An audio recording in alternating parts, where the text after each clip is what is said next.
Good morning Monday, mga Mars at First. Tingnan nyo naman ito, di ba? Parang hindi naman yata ngayon buwan ng Lanzones. Kasi nga, hindi naman to galing ng Laguna.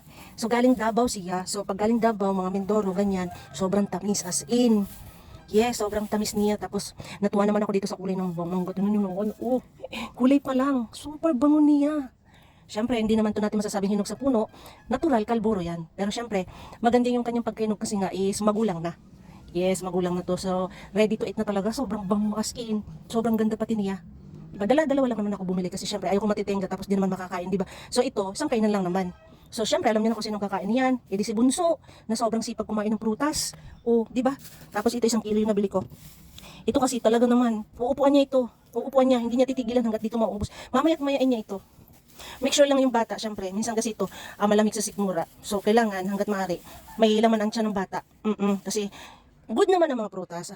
As long as ito ay kakainin mo na may laman ang tiyan, di ba? Wag yung gutom kasi nga syempre minsan may prutas na malamig sa tiyan, lalo na yung pinya, mga ganyang prutas. Sabi nga nila, lamnan mo muna ang iyong sikmura bago ka kumain ng kung ano-ano mga pagkain, lalo na yung mga ganito, malamig sa sikmura. Malamig din ngayon.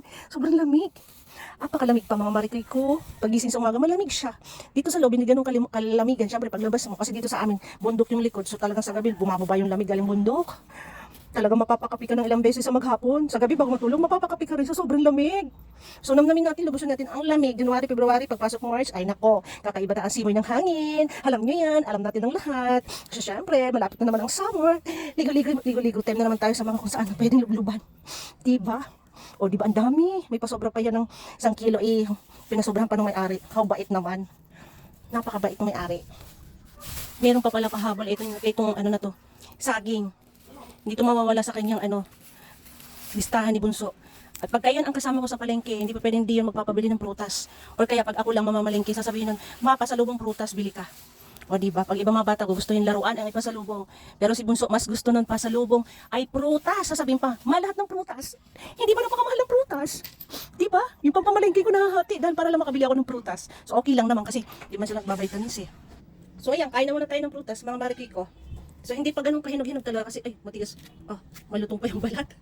Malutong pa yung balat mga marikay ko. So okay lang yan kasi syempre matitenga pa yan hanggang bukas pa yan.